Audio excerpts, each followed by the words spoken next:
Existem histórias que nascem no murmúrio silencioso de uma prece desesperada, e existem outras que explodem no clamor de uma multidão em êxtase. A jornada que vamos compartilhar hoje habitou esses dois mundos, o do silêncio e o do ruído, e nos ensina que, por trás de cada fachada que erguemos, seja de santidade ou de ruína, pulsa uma verdade humana, frágil, complexa e, por vezes, insuportavelmente dolorosa. Se você é alguém que se conecta com narrativas que ousam explorar a alma em suas mais profundas contradições, que não temem o escuro para encontrar a luz, então eu o convido a se inscrever em nosso canal. Ao fazer parte de nossa comunidade, você garante que nenhuma dessas viagens ao coração do que nos torna humanos seja perdida. Agora, permita que o som se dissipe, feche seus olhos e venha conosco. Viajaremos para o coração do interior de São Paulo, para uma pequena cidade chamada Pequena Esperança, num dia que fora meticulosamente planejado para a celebração, mas que o destino havia reservado para a mais pura e devastadora ruína. O sol de maio, um disco inclemente no céu azul e sem nuvens, derramava sobre Pequena Esperança um calor quase litúrgico. O ar, pesado e denso, era uma mistura sufocante do perfume adocicado dos lírios e margaridas, do cheiro acre do incenso queimado nas varandas e da exalação humana de centenas de fiéis espremidos nas ruas estreitas. A umidade grudava na pele de Dona Neide, fazendo seu vestido de domingo colar em suas costas. Seus pés, aprisionados em sapatos de couro que só viam a luz do dia em casamentos e batizados, protestavam em agonia a cada passo incerto sobre as pedras de paralelepípedo da Rua da Matriz. Mas toda a dor física era um eco distante, um ruído de fundo abafado pelo zumbido insistente em sua cabeça e pela trovoada silenciosa que se armava em seu peito. Sobre seus ombros, e sobre os ombros de outros 3 homens robustos da cidade, o padeiro, o dono do armazém e um lavrador de mãos calejadas, repousava o monumental andor de madeira de lei. Era uma obra de arte local, esculpida com anjos barrocos e querubins rechonchudos, um legado de gerações. No topo daquela estrutura pesada, soberana sobre um mar de flores brancas e amarelas, estava ela, a imagem de Nossa Senhora das Graças, a amada padroeira. A estátua de gesso, com seu manto azul celeste pintado à mão e suas mãos delicadamente estendidas num gesto de perpétua bênção, era o epicentro magnético da fé daquela cidade. E Neide, a viúva humilde que a voz do povo transformara em Santa Neide da Esperança, fora a escolhida, a convidada de honra para conduzi-la em seu dia de glória. Viva a Santa Neide! Viva a nossa protetora! A voz aguda de uma mulher rasgou o ar, e o grito foi imediatamente ecoado pela multidão, uma onda de som que a atingiu como uma força física, fazendo-a cambalear por um instante. Viva! Viva! Viva! Neide tentou forçar um sorriso.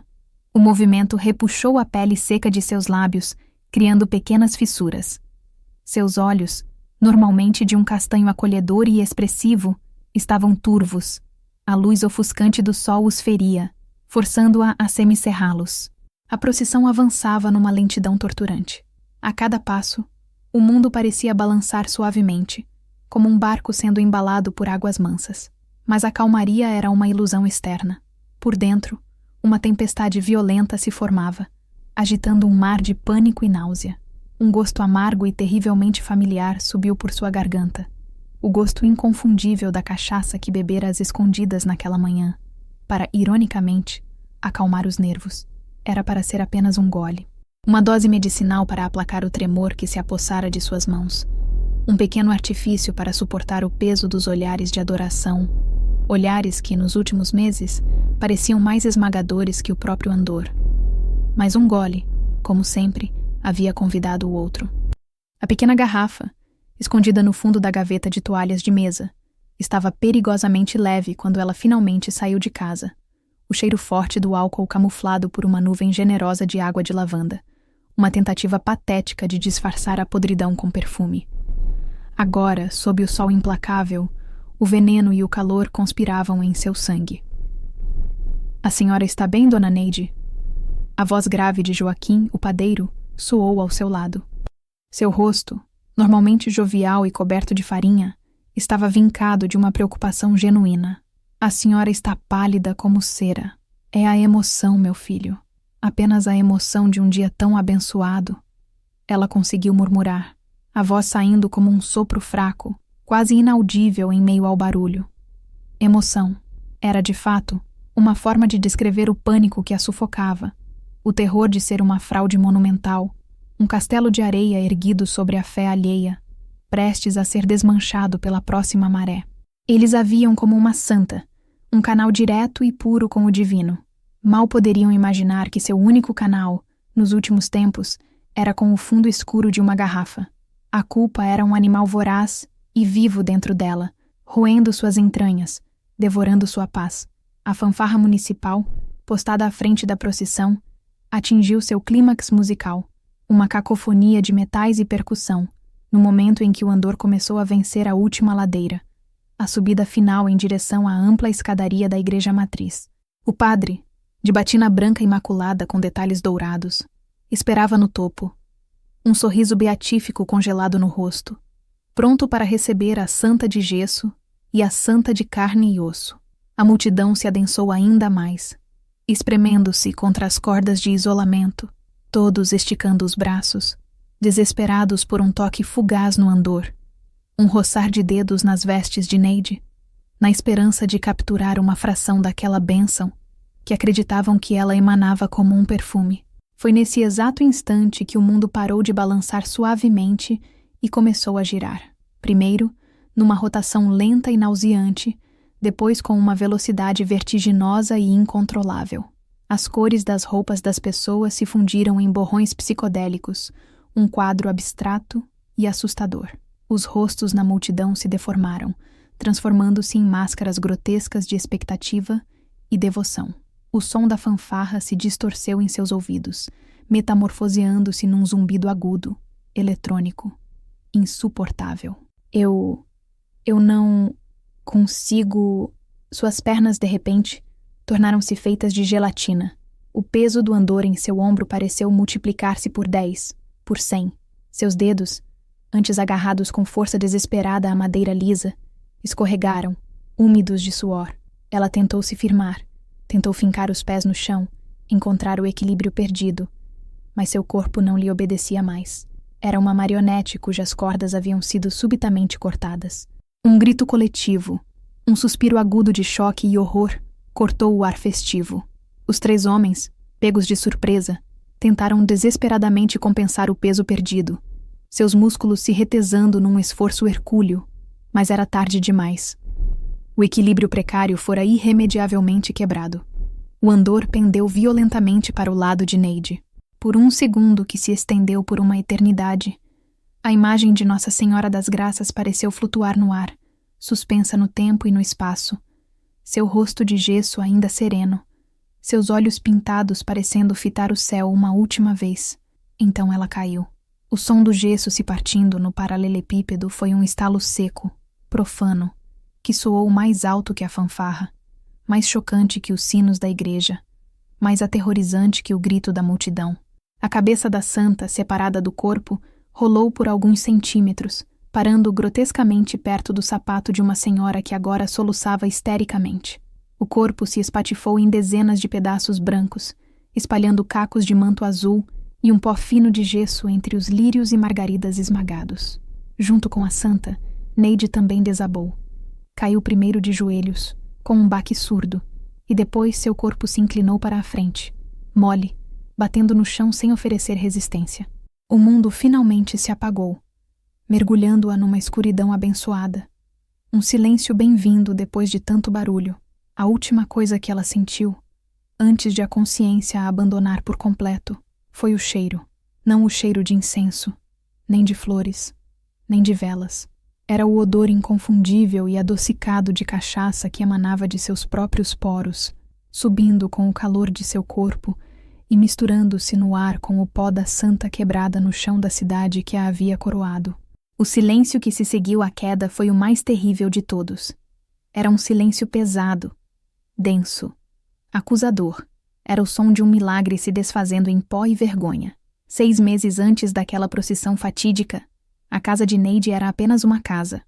Uma construção simples e honesta na Rua das Pitangueiras, com paredes caiadas que o tempo e as chuvas haviam manchado, e um portão de ferro que rangia um protesto melancólico a cada vez que era aberto. À frente, um pé de manga frondoso, plantado por seu falecido marido, Antônio, oferecia uma sombra generosa na calçada. Em seus dias de glória, aquela mangueira dera frutos doces e suculentos, que Antônio distribuía com orgulho pela vizinhança. Agora, a árvore parecia tão cansada quanto ela, seus galhos pesados como se carregassem o peso da saudade. A vida de Neide se tornara um longo e repetitivo ritual de solidão. Acordava antes que os primeiros raios de sol tocassem a janela. Preparava seu café forte e amargo, sem açúcar, e se sentava na cadeira de balanço da varanda. Era a mesma cadeira onde Antônio costumava sentar-se para ler o jornal, com os óculos na ponta do nariz, comentando as notícias em voz alta para quem quisesse ouvir. A ausência dele, mesmo após 5 longos anos, era uma presença física e palpável. Estava no espaço vazio do outro lado da cama de casal, no silêncio ensurdecedor durante as refeições, na forma como o eco de seus próprios passos parecia alto demais nos cômodos vazios. Antônio fora levado por um infarto fulminante, uma traição súbita do coração forte que ele sempre se gabara de ter. Numa tarde de domingo, enquanto podava com esmero as roseiras que eram seu xodó, ele simplesmente caiu sobre a grama. Não houve despedida. Não houve tempo para últimas palavras de amor. Não houve um adeus. Apenas um vazio súbito, brutal e incompreensível. Foi nesse vácuo de sentido, nesse buraco deixado por Antônio, que o álcool encontrou um solo fértil para fincar raízes. Começou de forma quase inocente, disfarçado de nostalgia. Um pequeno cálice de vinho do Porto à noite, a bebida que Antônio apreciava depois do jantar, para ajudar a dormir. Depois, evoluiu para uma dose de cachaça da boa, misturada com mel e limão, um remédio caseiro que sua avó ensinara, para combater a gripe da alma, a tristeza que se instalara em seu peito como uma doença crônica. Aos poucos, quase imperceptivelmente, o remédio se tornou o hábito, e o hábito, a necessidade inconfessável. Era seu segredo mais sombrio, guardado a 7 chaves num cofre de vergonha. Era seu consolo líquido nas longas e silenciosas madrugadas, quando a saudade apertava com garras afiadas. As garrafas eram compradas no armazém do seu Benedito, no outro lado da cidade, onde ninguém a conhecia bem, e escondidas em lugares que nem ela mesma às vezes se lembrava. Dentro de uma bota velha de Antônio no fundo do armário, atrás da pilha de potes de mantimentos, enroladas em panos de prato limpos na última gaveta da cozinha. Neide não se via como uma alcoólatra. Essa era uma palavra feia, para pessoas caídas na sarjeta. Via-se como uma viúva solitária que precisava de um amparo, um pequeno empurrão químico para atravessar a monotonia dos dias. Era uma negociação silenciosa e diária que travava consigo mesma, um pacto renovado a cada gole com a própria fraqueza. Sua rotina era monástica, quebrada apenas pelas missas de domingo e pelas chamadas de vídeo com a filha, Lúcia, que se mudara para Campinas com o marido e o filho, Tiago. Lúcia, sempre prática e com os pés no chão, era a voz da razão que Neide tentava ignorar. Mãe, a senhora fica aí sozinha nessa casa enorme, remoendo o passado. Vende isso e vem morar aqui perto da gente. Aqui a senhora teria nossa companhia. O Tiago está morrendo de saudades da comida da avó. Não faz sentido viver de lembranças. Minha filha, minhas raízes estão fincadas neste chão. Neide respondia, com uma teimosia gentil, mas inabalável. Esta casa é tudo que me restou do seu pai. Cada canto tem uma história nossa.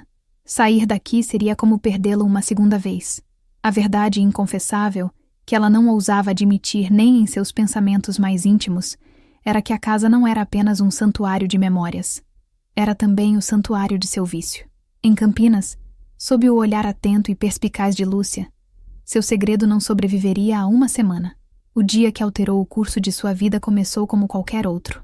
Neide varria a calçada sob a sombra da mangueira, quando viu sua vizinha da frente, Marlene, uma mulher batalhadora e mãe solteira, correndo em sua direção, o rosto desfigurado pelo pânico e banhado em lágrimas. Dona Neide, pelo amor de Deus, me ajude, ela suplicou, agarrando-se ao braço de Neide com a força do desespero. É o meu Pedrinho. Meu menino, ele está queimando em febre há 3 dias. Não come, não bebe, vomita até a água. Os médicos do postinho deram remédio, mas não adianta. Ele está definhando, Neide. Meu filho está morrendo nos meus braços. O coração de Neide se apertou numa dor física. Conhecia Pedrinho desde que ele nascera. Um menino sapeca de 5 anos com olhos brilhantes como jabuticabas e um sorriso que desarmava qualquer um. Sem pensar 2 vezes, largou a vassoura no chão e seguiu Marlene, quase correndo, até a casa modesta do outro lado da rua. O menino jazia na cama, uma figura pequena e frágil sob o cobertor. A pele estava pálida e úmida de suor. Os lábios ressecados e rachados. A respiração era um sopro raso e rápido. Um esforço visível. Marlene soluçava ao lado da cama, torcendo um pano nas mãos. Neide sentiu uma onda de compaixão tão avassaladora que a deixou tonta. Não tinha conhecimentos médicos, não tinha remédios a oferecer, não tinha nada a não ser sua fé, uma fé simples, antiga, herdada de sua mãe e avó, uma fé de gestos e de coração. Sentou-se na beirada da cama e, com uma delicadeza infinita, pegou a mãozinha quente de Pedrinho. A outra mão foi instintivamente para o bolso do avental, de onde tirou o terço de contas de madeira gastas pelo uso. Fechou os olhos e começou a rezar. Não foram as rezas decoradas da missa, as ave-marias e os pai nossos mecânicos. Foi uma conversa íntima, um apelo desesperado e direto com Deus. Pediu com a força de uma avó, com a empatia de uma mãe que já conhecera a dor da perda, com a humildade de quem se sabe impotente. Em sua prece, conversou com Antônio, pedindo que ele olhasse por aquele menino, que intercedesse por ele lá de onde estivesse, que guiasse a mão dos anjos. Ficou ali por quase 1 hora, num estado de transe, murmurando preces, o polegar deslizando ritmicamente pelas contas do terço. Não houve luzes celestiais, nem vozes do além, nem nenhum sinal divino. Apenas o silêncio do quarto, o som do choro contido de Marlene e o calor da mão do menino na sua. Quando finalmente terminou, sentia-se fisicamente esgotada, mas com uma estranha sensação de paz. Tenha fé, Marlene. Entregue nas mãos de Deus. Ele é grande e misericordioso, disse ela, levantando-se com dificuldade. Na manhã seguinte, a notícia se espalhou por Pequena Esperança com a velocidade de um rastilho de pólvora. Pedrinho havia acordado sem febre. A primeira coisa que fez foi pedir um copo de leite com chocolate e um pão com manteiga. Em 2 dias, estava correndo pelo quintal, chutando uma bola, como se nada tivesse acontecido. Os médicos do posto de saúde não tinham uma explicação científica. A febre, de origem desconhecida, simplesmente cedera. Mas Marlene tinha sua própria explicação, uma explicação muito mais poderosa. Foi a mão de Dona Neide, foi a reza dela. Ela contava, com os olhos brilhando, a quem quisesse ouvir na fila da padaria, no açougue, na Praça da Matriz. Foi um milagre. Eu vi. Ela rezou e meu filho sarou. Ela tem a mão de santa. Uma santa vive entre nós. A história, em uma cidade pequena, temente a Deus e sedenta por esperança, cresceu, floresceu e se enfeitou a cada vez que era recontada. Neide, de início, ficou horrorizada e tentou, com sinceridade, corrigir o boato. Foi a vontade de Deus, gente. Foi a fé da mãe. Eu não fiz nada, apenas rezei junto, dizia, constrangida, a todos que a parabenizavam. Mas as pessoas não queriam ouvir a lógica. Queriam acreditar na magia, no extraordinário. Queriam acreditar no milagre. E Neide era o rosto visível e humilde desse milagre. 1 semana depois, uma senhora idosa que sofria de uma dor crônica e excruciante nas costas, bateu à sua porta, pedindo uma bênção. Neide, sem saber como recusar, sentindo-se encurralada pela expectativa, impôs as mãos sobre as costas da mulher e rezou, constrangida. Dias depois, a mulher voltou, chorando de alegria, dizendo que a dor, sua companheira por mais de 20 anos, havia desaparecido completamente pela primeira vez. O fluxo de pessoas começou. Tímido no início, com 1 ou 2 visitantes por dia. Depois, tornou-se uma correnteza. Em poucas semanas, a Rua das Pitangueiras se transformou. Filas se formavam em sua calçada.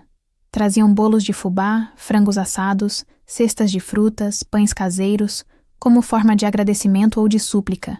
Pediam por empregos, pela volta de um marido, pela paz no casamento, pela cura de todo tipo de doença, do corpo e da alma. A casa de Neide, antes um mausoléu silencioso de sua solidão, transformou-se num ponto de romaria, um santuário improvisado. Sua sala de estar virou uma sala de espera, com cadeiras enfileiradas junto à parede. O cheiro de café fresco que ela servia a todos substituiu o cheiro de mofo da saudade, e Neide, presa numa teia de aranha tecida pela bondade, pela pressão e pela culpa, começou a desempenhar o papel que lhe fora imposto. Ela ouvia com paciência, aconselhava com sabedoria popular e rezava com uma fé que ela mesma começava a questionar. Sua bondade era genuína, seu desejo de ajudar, absolutamente sincero. Mas a cada milagre que lhe era atribuído, que na maioria das vezes não passava de uma feliz coincidência, de uma melhora natural ou do poderoso efeito placebo da fé alheia, o mito de Santa Neide se solidificava. E com ele, a mentira não dita, a farsa involuntária, o álcool, seu companheiro secreto, ganhou um novo e terrível propósito. Não era mais apenas para aplacar a saudade de Antônio. Era para silenciar a voz da consciência que gritava dentro dela que ela era uma fraude. Era para dar-lhe a coragem de encarar aqueles olhos cheios de fé e esperança que a buscavam todos os dias. A bebida se tornou o combustível para a santa e o veneno para a mulher. A cada bênção que dava, a cada milagre que lhe acreditavam, um gole a mais ela tomava, trancada no banheiro ou na escuridão da madrugada. O segredo se tornara mais pesado, mais perigoso, mais essencial. E o pedestal em que a colocaram ficava cada vez mais alto, tornando a queda não apenas inevitável, mas vertiginosamente assustadora. Os meses que se seguiram foram um borrão vertiginoso, uma sucessão de dias indistintos preenchidos por rostos suplicantes e o murmúrio constante de preces. A vida de Neide se desdobrou em dois palcos radicalmente opostos, duas realidades que coexistiam sob o mesmo teto, mas que se negavam mutuamente. De dia, ela era a santa de Pequena Esperança. A cidade a adotara. Ela se tornara uma figura pública, uma instituição. Sua rotina era a de uma celebridade local da fé. Acordava com o som das primeiras pessoas chegando ao seu portão. Passava o dia recebendo um fluxo incessante de visitantes em sua sala de estar, agora permanentemente arrumada como uma capela improvisada, com uma imagem de Santo Antônio sobre a mesinha de centro, sempre rodeada de flores frescas. Ela ouvia histórias de partir o coração. Doenças terminais, filhos perdidos nas drogas, fazendas à beira da falência, casamentos desfeitos. E para cada dor, ela oferecia a mesma receita: uma palavra de conforto, um copo de água com açúcar e uma prece sentida. Sua empatia natural, forjada na bigorna de sua própria perda, a tornava uma ouvinte excepcional. As pessoas saíam de sua casa sentindo-se mais leves, ouvidas e, portanto, abençoadas. Muitas vezes, a simples catarse de compartilhar seus fardos com alguém que ouvia sem julgar era, em si, uma forma de cura. O mito se autoalimentava, mas havia o outro palco. O palco escuro e solitário de sua própria casa, depois que o último fiel partia e o portão era trancado com o barulho metálico de uma sentença. Nesse palco, sob a luz amarelada da lâmpada da cozinha, a santa se despia de seu figurino e restava apenas Neide, a viúva, a mulher assustada, a impostora. Era nesse silêncio opressor que ela buscava seu verdadeiro e sombrio consolo. As garrafas de cachaça, agora compradas em maior quantidade e com mais frequência, eram suas únicas confidentes. O álcool era o anestésico para a sua consciência. Amortecia o medo constante de ser descoberta, de uma palavra mal colocada revelar a farsa. Criava uma névoa providencial entre ela e a imagem idealizada e impossível que era forçada a manter. Ela bebia para esquecer que não era santa, para suportar o peso esmagador da gratidão que sentia ser imerecida. Tornou-se uma perita na arte da dissimulação. Sua bolsa sempre carregava balas de hortelã. Usava enxaguante bucal várias vezes ao dia. Mantinha um sorriso cansado, mas constante no rosto. Um escudo contra qualquer suspeita. Lúcia, por telefone, percebia que algo estava fundamentalmente errado, embora não soubesse nomear o quê. A voz da mãe, que sempre fora firme, Às vezes soava arrastada, as pausas longas demais. Seus olhos, na tela do celular, pareciam ter perdido o brilho, substituído por uma névoa de exaustão. Mãe, essa história de santa está te fazendo bem de verdade? Lúcia perguntou um dia, a testa franzida de preocupação do outro lado da linha. A senhora parece esgotada no limite. Não pode carregar o mundo nas costas. É o cansaço de ajudar os outros, minha filha. É um cansaço bom, um cansaço que edifica a alma. Neide mentia, ajeitando o celular para que a luz não revelasse as olheiras profundas que a maquiagem barata já não conseguia esconder. A mentira saía com facilidade, um músculo que ela exercitava todos os dias. Eu não sei, mãe. Para mim, as pessoas estão se aproveitando da sua bondade. Estão te sugando. E o que a senhora ganha com isso? Nada.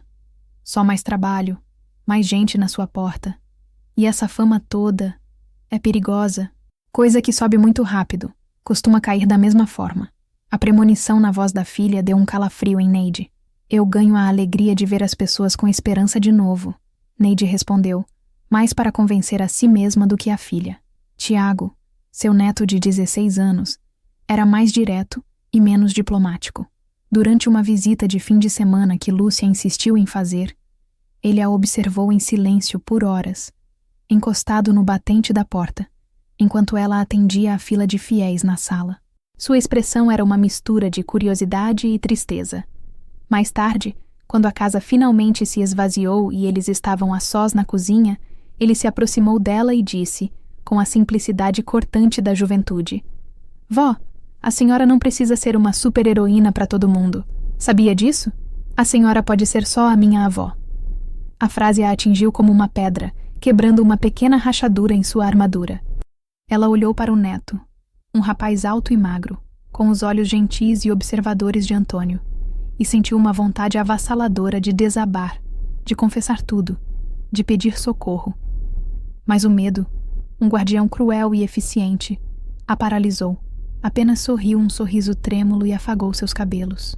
Eu sei, meu querido, mas se eu posso ajudar um pouquinho que seja, por que não o faria? A pressão externa, no entanto, não parava de aumentar. O prefeito da cidade, um homem astuto e carismático chamado Valdomiro Salles, viu na fama de Neide uma mina de ouro política. Começou a visitá-la com frequência, sempre acompanhado por um fotógrafo do jornal local. Suas fotos ao lado da benfeitora de Pequena Esperança estampavam os jornais regionais. Ele a convidou para ser a grande homenageada e a estrela principal da festa da padroeira, um evento que ele planejava transformar no maior da história da cidade, para atrair turismo, investimentos e, claro, consolidar sua popularidade para a próxima eleição. Dona Neide, a senhora é um presente de Deus para nossa Pequena Esperança, ele disse, sentado em sua poltrona, a voz untuosa e cheia de falsas promessas. Seria uma honra indescritível para todos nós se a senhora aceitasse carregar o andor de Nossa Senhora na grande procissão, a senhora e ela juntas, abençoando o nosso povo. Neide sentiu um calafrio percorrer sua espinha. A proposta era um pesadelo se materializando. Recusar seria um insulto público à cidade, à igreja, a tudo que ela supostamente representava. Seria interpretado como um ato de arrogância. Aceitar, no entanto, parecia a maior das blasfêmias. Ela, uma mulher que escondia garrafas de cachaça debaixo da pia, carregando a imagem sagrada da Virgem Maria. A ironia era tão cruel que beirava o cômico. Eu não sei se tenho forças para tamanha responsabilidade, prefeito. Ela gaguejou, buscando uma desculpa. Claro que tem. A senhora tem a força divina ao seu lado. Ele retrucou, rindo, completamente alheio ao pânico genuíno que se estampava nos olhos dela. Encurralada, ela acabou aceitando. A notícia se espalhou como um decreto. A devoção popular atingiu um nível febril. Agora, ela não era mais apenas uma curandeira local.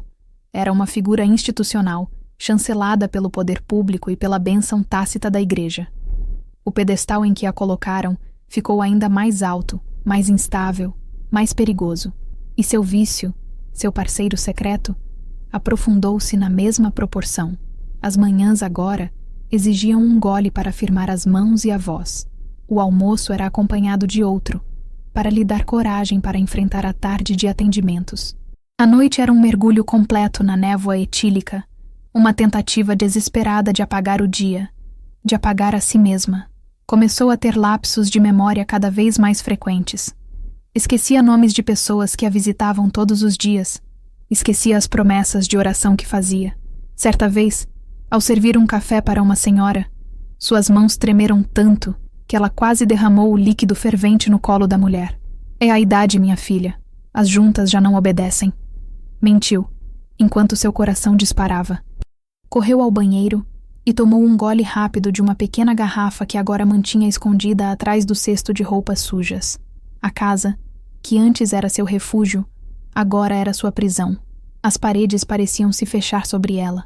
O cheiro adocicado de flores e velas a sufocava. Parecia o cheiro de um velório. Os olhares de adoração a queimavam como brasas. Ela estava encurralada, espremida entre a santa que todos viam e a mulher que ela desprezava em segredo.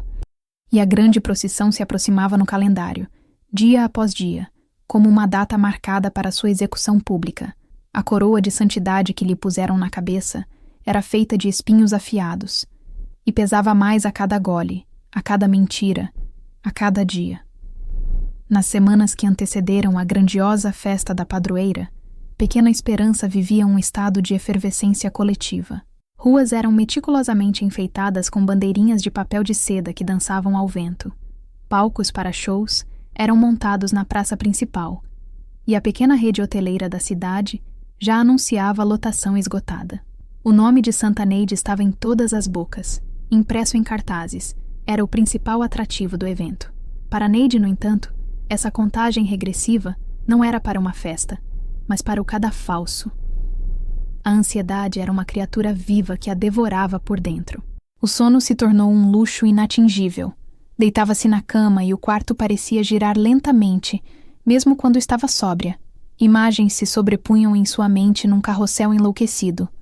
O rosto sereno e sorridente da imagem da santa, os olhos suplicantes e cheios de esperança dos fiéis, a expressão de preocupação profunda de Lúcia na tela do celular. E por baixo de tudo, a lembrança constante do olhar de Antônio, um olhar que, em sua imaginação, estava sempre fixo nela, um olhar de profunda e irremediável decepção. Ela bebia mais, não por prazer, se é que algum dia houve, mas por pura e abjeta necessidade. O álcool era o silenciador de sua consciência, o único remédio que conhecia para a angústia. Mas seu corpo, um aliado fiel por tantos anos, começava a se rebelar, a cobrar o preço daquele abuso contínuo. Acordava com dores de cabeça lancinantes que pareciam partir seu crânio, a boca seca como lixa, e um cansaço profundo, uma fadiga que parecia impregnada em seus ossos, e que nenhuma noite de sono, ou de desmaio, conseguia aplacar. Sua aparência física começou a denunciá-la. A pele, antes apenas marcada pelas rugas do tempo e do sol, adquiriu um tom amarelado, quase pálido. Pequenas veias vermelhas, como um mapa de sua culpa, surgiram em suas bochechas e no branco de seus olhos. Ela tentava disfarçar com uma camada mais espessa de pó de arroz, mas o espelho do banheiro, sob a luz cruel da manhã, não mentia. A mulher que a encarava de volta parecia uma estranha, uma versão desgastada, inchada e infinitamente triste de si mesma. Os sinais de seu declínio tornavam-se cada vez mais difíceis de esconder do público. Certa tarde, uma jovem mãe, com olheiras de noites em claro, trouxe seu bebê, que chorava sem parar há dias, um choro agudo e incessante de cólica. A mãe, aflita, beirando o desespero, pediu que Neide segurasse a criança e rezasse, como todos diziam que ela fazia. Com o coração aos pulos, Neide estendeu os braços. Suas mãos tremiam tanto, uma trepidação incontrolável que partia dos ombros, que ela quase deixou o pequeno pacote de gente cair. Me desculpe, minha filha. É a emoção. Fico muito tocada com o sofrimento de uma criança. Ela disse, devolvendo o bebê rapidamente para a mãe, o coração martelando contra as costelas. Deus já está olhando por ele. Tenha fé. A mãe a olhou com uma sombra de dúvida antes de agradecer e partir. O incidente a deixou abalada por dias. O medo de cometer um erro irreparável, de machucar alguém por causa de sua fraqueza, tornou-se um companheiro constante. Mas o ciclo vicioso já estava profundamente estabelecido. O medo a levava a beber para se anestesiar, e a bebida aumentava o risco de um erro, o que, por sua vez, alimentava ainda mais o medo. Era uma espiral descendente, um redemoinho que a puxava para o fundo, e ela não via como escapar. Lúcia ligou na véspera da procissão. Sua voz, através do aparelho, estava carregada de uma apreensão que Neide sentiu fisicamente. Mãe, eu e o Tiago estamos pensando em pegar o carro e ir aí amanhã de manhã para ver a festa com a senhora. Te dar um apoio moral. O pânico gelou a espinha de Neide. A imagem de sua filha e neto, a testemunhando naquele estado, possivelmente cambaleante, era mais do que podia suportar. Não, minha filha, de jeito nenhum. Não precisa ter esse trabalho todo.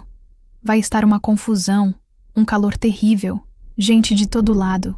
Vocês não vão nem conseguir chegar perto de mim. Mas a gente queria estar aí, mãe. É um dia importante para a senhora, para te dar um abraço. O melhor apoio que você me dá é cuidando da sua família aí na sua casa. Neide insistiu, a voz saindo mais ríspida e fria do que pretendia. Por favor, Lúcia. É melhor assim. Fiquem em casa. Houve um silêncio longo e pesado do outro lado da linha. Lúcia, magoada e confusa, sabia que havia algo mais naquela recusa veemente. Tudo bem, mãe. Como a senhora quiser. Mas por favor se cuida. De verdade. Eu te amo. Eu também te amo, minha filha. Neide sussurrou, desligando o telefone com as mãos trêmulas. A culpa por afastar a própria filha, sua única âncora no mundo real, a atingiu com a força de um soco. Ela se levantou, foi até a cozinha, abriu o armário debaixo da pia e pegou a garrafa. Tomou um gole longo, direto do gargalo, sentindo o líquido queimar sua garganta. E por um breve momento, apagar o fogo em sua alma. Na manhã da procissão, Neide acordou sentindo-se como se tivesse sido atropelada. Uma dor de cabeça pulsava violentamente atrás de seus olhos, e o mundo parecia ligeiramente fora de foco, coberto por um véu. Uma parte de sua mente, a pequena e sã parte que ainda lutava, gritava para que ela não bebesse. Gritava que ela precisava estar lúcida, firme, forte. Mas o tremor em suas mãos era uma realidade física e incontrolável. O pavor de enfrentar a multidão, de carregar aquele andor, de sustentar aquela mentira colossal sob o olhar atento de toda a cidade, era uma força avassaladora. Só um gole, ela disse para seu reflexo patético no espelho. Só para acalmar os nervos, para firmar a mão. O gole se transformou em 2, depois 3. O álcool não trouxe a calma esperada, trouxe apenas uma perigosa sensação de distanciamento. Uma falsa coragem, uma névoa que a separava da realidade e de suas consequências. Vestiu seu melhor vestido, o azul simples que Lúcia lhe dera, e borrifou a água de lavanda com exagero, na esperança de que o perfume das flores pudesse vencer o cheiro da destilaria. Quando abriu a porta e saiu para a rua, o sol da manhã a atingiu como um soco nos olhos. O caminho até a igreja foi uma tortura lenta. As pessoas a paravam na rua, queriam beijar sua mão, pediam bênçãos para seus filhos, tocavam em suas roupas como se fossem relíquias sagradas. Cada sorriso que ela forçava, cada palavra de devoção que ouvia, era uma facada em sua consciência já em frangalhos. Quando finalmente chegou à igreja e viu o andor imponente, esperando por ela, com a imagem da santa adornada com flores frescas, um suor frio e pegajoso brotou em sua testa. Com as pernas moles, ela se posicionou, junto com os outros 3 homens, sob as pesadas hastes de madeira. O peso era familiar das práticas, mas naquele dia, sob o efeito do álcool e do pânico, parecia insuportável. A procissão começou, e então a narrativa se funde inexoravelmente com a cena de abertura. O calor esmagador, o cheiro de incenso, o zumbido em sua cabeça que se tornava cada vez mais alto, a voz preocupada do padeiro perguntando se ela estava bem, sua resposta mentirosa, a voz fraca falando de emoção, o mundo começando a balançar e depois a girar fora de controle. As cores se misturando numa pintura de pesadelo, o som se distorcendo numa tortura auditiva, a luta desesperada e inútil de sua mente contra um corpo envenenado. Quando o andor pendeu e a santa caiu, partindo-se no chão com um som que silenciou a cidade, o barulho da quebra ecoou o som de sua própria vida se estilhaçando publicamente. O grito da multidão foi o seu veredito. Ao cair, seu rosto ficou virado para a multidão, e antes que a escuridão misericordiosa a tomasse, ela viu. Ela viu os rostos. Viu o choque inicial nos olhos das pessoas dando lugar à confusão, e depois, à medida que o cheiro de álcool se espalhava, à compreensão e ao horror. Uma mulher na primeira fila, que minutos antes a olhava com uma adoração quase fanática, agora tinha uma expressão de absoluto nojo. Um homem apontou para ela, a boca aberta numa acusação silenciosa e devastadora. O padre, no topo da escadaria, estava paralisado, a mão cobrindo a boca, o rosto branco como a própria batina. O prefeito Valdomiro, que antes sorria e acenava para as câmeras, agora tinha o rosto pálido e transtornado de um político vendo seu capital eleitoral se espatifar no chão junto com a imagem da santa. O cheiro de cachaça, que ela tanto tentara esconder por meses, agora pairava sobre a cena do crime como uma confissão pública, inegável e irrefutável. Não havia mais para onde fugir.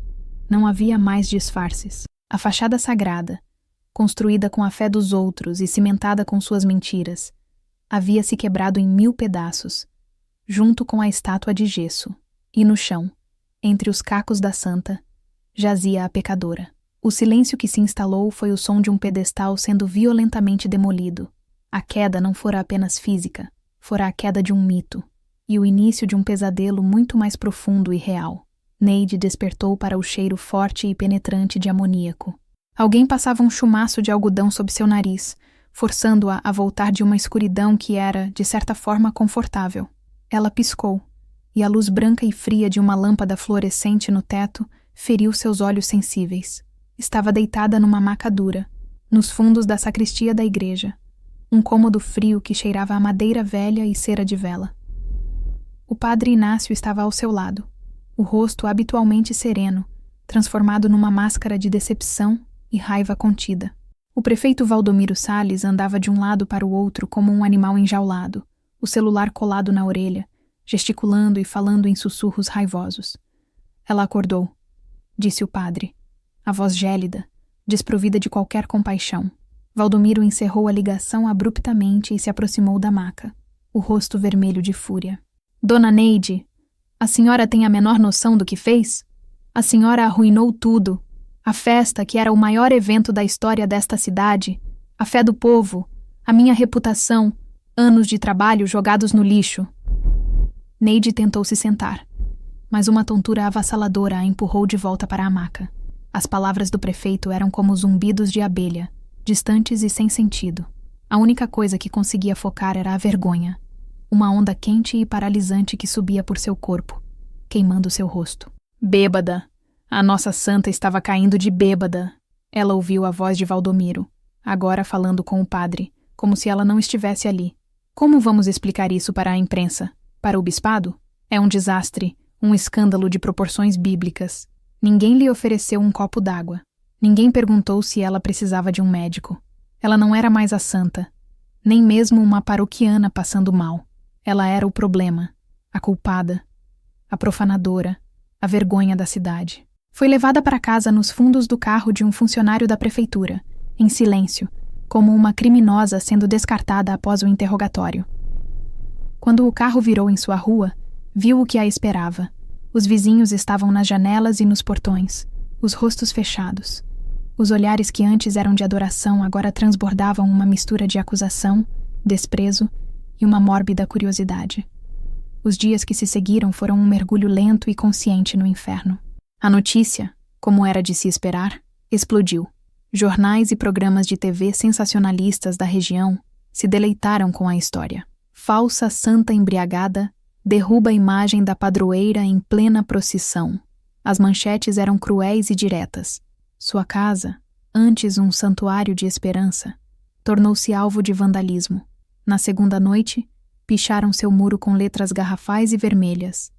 Bêbada, farsante, bruxa. Ovos e tomates podres foram atirados contra sua porta e janelas.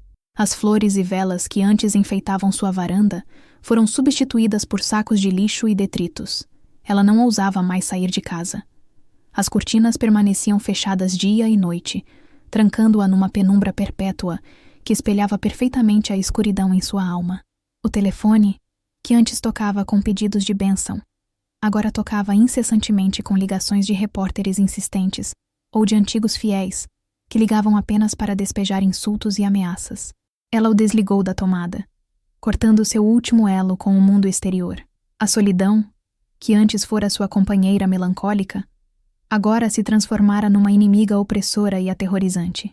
E na solidão absoluta, seu único e conhecido refúgio era a bebida.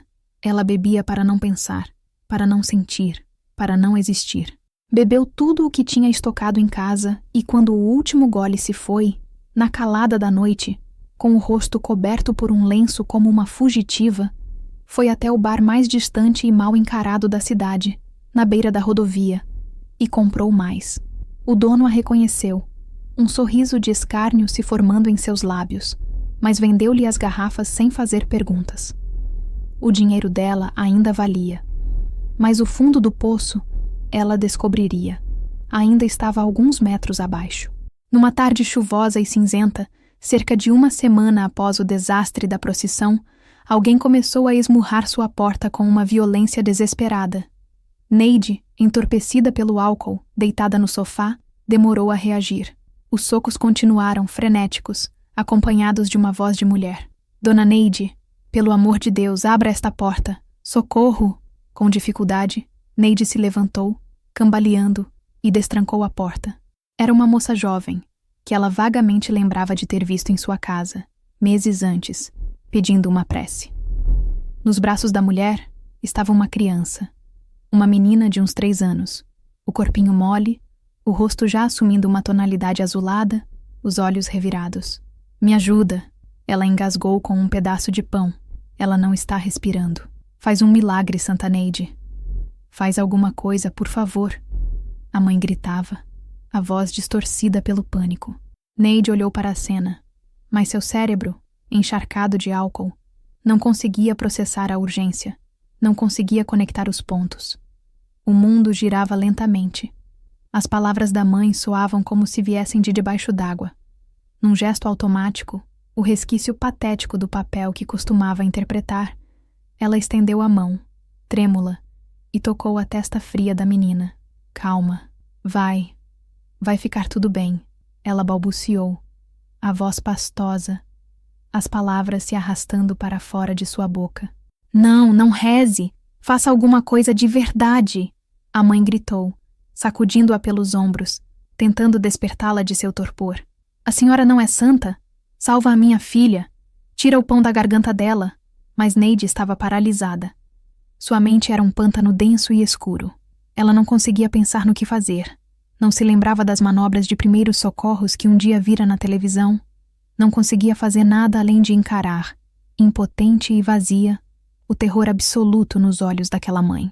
A moça, percebendo em segundos a inutilidade de seu apelo, a condição deplorável de Neide, soltou um grito de angústia misturado com uma raiva primal. Sua bêbada inútil. Maldita! Ela cuspiu as palavras no rosto de Neide e saiu correndo com a filha nos braços, tropeçando na calçada molhada, gritando por ajuda na rua deserta. Neide ficou ali, parada na porta aberta, a chuva fina e fria molhando seus pés descalços. O grito da mãe ecoava em seus ouvidos. Lentamente, ela fechou a porta, trancou-a e deslizou até o chão, o corpo tremendo incontrolavelmente. Aquele foi o momento da verdadeira queda, o momento em que se olhou no espelho da alma e viu, sem filtros, o monstro em que se transformara. Não a santa, não a pecadora digna de pena, apenas uma nulidade patética. Uma mulher cuja fraqueza a tornara incapaz do ato mais básico de humanidade, ajudar uma criança em perigo. No dia seguinte, a notícia chegou até ela como um sussurro levado pelo vento, através das paredes finas de sua casa, vinda da conversa dos vizinhos na rua. A menina não resistira. Chegara ao posto de saúde tarde demais. A cidade não a culpou legalmente pela morte, mas moralmente, sua sentença foi decretada. A mulher que antes curava agora era vista como a personificação da desgraça. A quebra da santa fora um sacrilégio. Sua inação diante de uma criança morrendo era uma condenação final e imperdoável. Foi nesse estado de desolação absoluta, de abandono completo, que Lúcia e Tiago a encontraram. Preocupada com o silêncio total da mãe por mais de uma semana, Lúcia não aguentou e dirigiu de Campinas até Pequena Esperança. Encontrou o muro pichado, a casa escura e silenciosa. Usou a chave reserva que guardava há anos para entrar. O cheiro de álcool, mofo e abandono era avassalador. Um soco no estômago. Encontrou a mãe no quarto, deitada na cama, vestida com as mesmas roupas de dias, olhando para o teto, rodeada por uma dezena de garrafas vazias. Estava magra, suja, os olhos fundos e sem vida, como duas pedras opacas. Mãe, Lúcia sussurrou, a voz embargada, o coração se partindo em 1000 pedaços. Neide virou o rosto lentamente. Ao ver o rosto da filha e do neto ali, de pé, em meio à sua degradação, algo dentro dela finalmente se quebrou por completo. Um soluço seco, oco, escapou de seus lábios. O primeiro som de emoção genuína em semanas. E então, ela chorou. Chorou como uma criança perdida. Chorou pela morte de Antônio, pela santa que nunca foi, pela pecadora que se tornou, pela menina que não pôde salvar. Chorou pela vergonha, pela culpa, pela vida que havia implodido. Lúcia correu para a cama e a abraçou, sem dizer uma palavra, apenas segurando com força os pedaços da mulher que era sua mãe. Tiago ficou parado na porta, os olhos cheios de uma tristeza e uma compreensão que iam muito além de sua idade. O julgamento da cidade havia terminado. Agora, começava o longo, árduo e doloroso processo de Neide. Talvez um dia, conseguir se perdoar a si mesma. O abismo era profundo e escuro. Mas pela primeira vez em muito tempo, uma mão se estendia para ela. Não para pedir, mas para dar. O caminho para fora do abismo foi a jornada mais difícil da vida de Neide. Foi lento, íngreme, e pavimentado com as pedras da vergonha e do desejo. A primeira decisão de Lúcia, tomada com uma firmeza que surpreendeu a própria Neide, foi arrancá-la daquele ambiente tóxico. Pequena Esperança se tornara um mausoléu de memórias dolorosas, e cada esquina, cada rosto, era uma acusação silenciosa. Com uma determinação feroz, Lúcia organizou a retirada. Em menos de 3 dias, com a ajuda de Tiago e de um pequeno caminhão de frete contratado às pressas, esvaziaram a casa. O processo foi cirúrgico e doloroso. Empacotaram o que tinha valor sentimental, as fotografias amareladas de Antônio, a cadeira de balanço da varanda, os livros de receita com anotações da mãe de Neide, o terço de contas gastas. Deixaram para trás todo o resto. Os móveis pesados impregnados de tristeza, os presentes dos fiéis, os vestígios da santa. Neide assistiu a tudo num estado de torpor, sentada numa cadeira na cozinha, como se fosse uma espectadora da vida de outra pessoa. Vender a casa, o último elo com Antônio, foi um golpe profundo, mas necessário. Lúcia contratou um corretor de uma cidade vizinha, para evitar qualquer contato com os locais. Neide assinou os papéis sem ler, a mão tremendo. O destino foi Salto, uma cidade de porte médio, próxima o suficiente para o apoio logístico de Lúcia, mas grande e anônima o bastante para Neide se dissolver na multidão. Lúcia alugou um pequeno e simples apartamento no centro, um lugar que não tinha história, não tinha fantasmas. Os primeiros meses foram um suplício. A abstinência do álcool era uma tortura física e mental. As noites eram as piores, longas e povoadas por pesadelos recorrentes. A imagem da santa se quebrando em câmera lenta, o rosto azul da menina, os olhos acusadores da mãe. Neide acordava gritando, o corpo encharcado de suor. Durante o dia, ela tremia, sentia náuseas, e a fissura, a vontade de beber, era um grito tão alto em sua mente que abafava todo o resto. Havia dias em que ela vasculhava o apartamento em busca de um resto de perfume ou álcool de limpeza, qualquer coisa que pudesse aplacar o monstro. Lúcia foi sua rocha, sua carcereira e sua enfermeira. Com uma paciência que beirava o heroísmo, ela se dedicou à mãe. Trazia comida em potes, sentava-se com ela em silêncio quando as crises de ansiedade vinham, e a ouvia, nas raras vezes em que Neide conseguia falar, sem nunca proferir uma palavra de julgamento. E tomou a atitude mais importante. Pesquisou e a inscreveu num grupo de alcoólicos anônimos que se reunia numa salinha nos fundos de uma igreja. A primeira reunião foi um calvário. Neide sentou-se no fundo da sala, encolhida na cadeira, o rosto baixo, ouvindo as histórias de estranhos que, de alguma forma, espelhavam fragmentos da sua própria. A vergonha a mantinha muda. Foram necessárias 4 reuniões semanais até que ela, com a voz embargada e quase inaudível, conseguisse pronunciar as palavras que eram, ao mesmo tempo, uma sentença e uma libertação. Meu nome é Neide, e eu sou alcoólatra. A confissão, dita em voz alta para um grupo de pessoas que não a julgaram, mas acenaram com a cabeça em compreensão, foi o primeiro passo real para fora da escuridão. Tiago também foi uma peça fundamental em sua lenta reconstrução. O neto a visitava todos os fins de semana, trazendo uma lufada de normalidade para aquele ambiente de convalescença. Ele não a tratava como uma doente ou uma coitada. Trazia gibis, puxava conversa sobre futebol. E o mais importante, pedia que ela lhe ensinasse a fazer o bolo de fubá cremoso que Antônio tanto gostava. Cozinhar de novo, sentir o cheiro familiar da canela e da erva doce, foi uma forma de se reconectar com uma versão de si mesma que ela pensava ter perdido para sempre. Ele a convencia a dar pequenas caminhadas pelo parque perto do apartamento. No início, ela relutava, com medo dos espaços abertos, dos olhares das pessoas. Mas Tiago insistia. Vamos, vó, só até aquela árvore ali. E passo a passo, ela foi se arriscando. Olha, vó, ele disse um dia, durante uma dessas caminhadas, apontando para uma pequena e teimosa flor amarela que brotava numa fenda na calçada de concreto. A vida sempre acha um jeito, né? Mesmo onde parece impossível. A frase simples, dita com a sabedoria inconsciente da juventude, ficou com ela. Neide começou a se agarrar a essas pequenas manifestações de resiliência.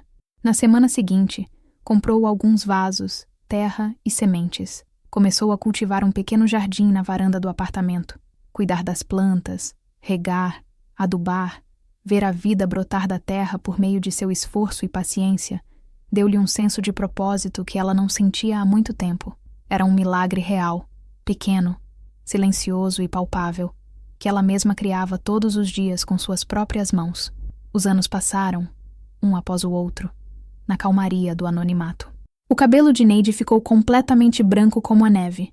As rugas em seu rosto se aprofundaram, mas agora contavam uma história de sobrevivência, não de desespero. O tremor em suas mãos desapareceu, substituído pela firmeza de quem mexe na terra. Ela nunca mais colocou uma gota de álcool na boca. Frequentava suas reuniões do AA religiosamente, onde agora era uma das veteranas, e sua história, contada sem floreios, servia de farol para os recém-chegados. Um dia, enquanto folheava um jornal velho na sala de espera de um dentista, viu uma pequena nota de rodapé numa coluna social sobre a festa da padroeira de Pequena Esperança. A matéria dizia que a festa havia voltado a ser um evento local, modesto e tradicional, após um incidente lamentável há alguns anos. A nota não mencionava seu nome. Ela fora apagada, tornara-se uma nota de rodapé esquecida na história da cidade. Neide sentiu uma pontada de melancolia, uma sombra do que fora, mas não sentiu dor. Aquela vida não era mais sua. Sua redenção não veio com o perdão da cidade, nem com a restauração de uma reputação perdida. Veio no silêncio de seus dias, na paz de sua sobriedade, na alegria genuína de ver Tiago se formar na faculdade. Veio ao se olhar no espelho e não ver mais uma santa ou uma pecadora, mas apenas Neide.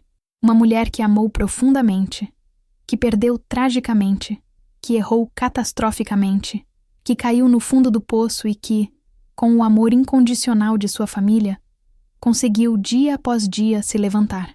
Uma mulher marcada por cicatrizes visíveis e invisíveis, mas viva. Numa tarde ensolarada de domingo, Tiago, agora um jovem arquiteto, foi visitá-la. Encontrou-a na varanda, com um chapéu de palha na cabeça, cuidando de suas orquídeas com uma dedicação de monge, as mãos sujas de terra. Sabe, vó, ele disse sentando-se ao seu lado no banquinho. Às vezes eu ainda penso em toda aquela loucura que aconteceu lá em Pequena Esperança. É uma história surreal, né? Neide parou o que estava fazendo. Limpou as mãos no avental e olhou para o horizonte, para os prédios da cidade anônima que a acolhera. Um sorriso suave, o primeiro sorriso verdadeiramente em paz que talvez tivesse dado em mais de uma década, brotou em seus lábios. Foi, meu filho. Foi uma loucura, ela respondeu, a voz calma e clara como água de fonte. Mas sabe o que eu aprendi com tudo isso? Eu aprendi que os únicos milagres que realmente importam não precisam de multidão, nem de procissão, nem de aplauso. Eles acontecem aqui dentro. Ela pousou a mão enrugada e suja de terra sobre o próprio coração. Naquele gesto simples e profundo, estava contida toda a sua história. A queda, a dor, a luta e, finalmente, a redenção. Ela não era mais Santa Neide, e estava tudo bem. Ser apenas Neide, com seu jardim, sua família e sua paz arduamente reconquistada, era mais do que suficiente. Era tudo. A história de Neide nos mostra que a verdadeira força não reside na ausência de falhas, na construção de uma imagem perfeita, mas na coragem de encarar nossas próprias sombras, de aceitar nossa humanidade e de ter a bravura de recomeçar, não importa quão fundo tenhamos caído. É uma jornada que, em diferentes escalas, todos nós enfrentamos em algum momento. Se essa história tocou você de alguma forma, se a longa e difícil jornada de Neide ressoou em sua alma, deixe-nos saber nos comentários. Sua perspectiva e seus sentimentos são o que nos inspiram a continuar buscando e contando essas narrativas que nos conectam. E claro, se você ainda não faz parte de nossa comunidade, considere se inscrever no canal. Assim, você nos ajuda a manter vivas as histórias que, como a de Neide, merecem ser contadas, ouvidas e sentidas. Obrigado pela sua companhia.